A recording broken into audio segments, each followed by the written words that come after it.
বিশ্বনবী জুমার খুতবা দিচ্ছেন, হঠাৎ বিশ্বনবী দেখলেন হাসান আর হুসাইন লাল দুইটা জামা পরে জুমার মসজিদের মধ্যে ঢুকে একবার কাতারের এইদিকে দৌড় মারে, আরেকবার ওইদিকে দৌড় মারে।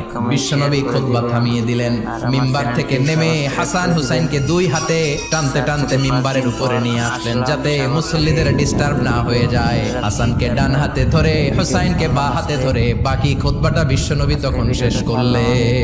আবার বিশ্বনবী জুমার খুতবা দিতে দাঁড়ালেন, এক সাহাবী এসে বসে বলল, বিশ্বনবী বললেন ওম দাঁড়াও, 2 রাকাত পড়ছো?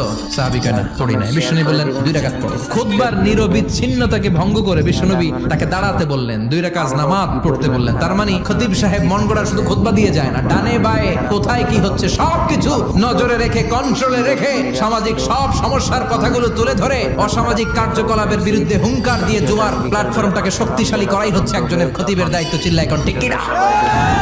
এ কাজই করেছেন বিশ্বনবী 500টা খুতবায়।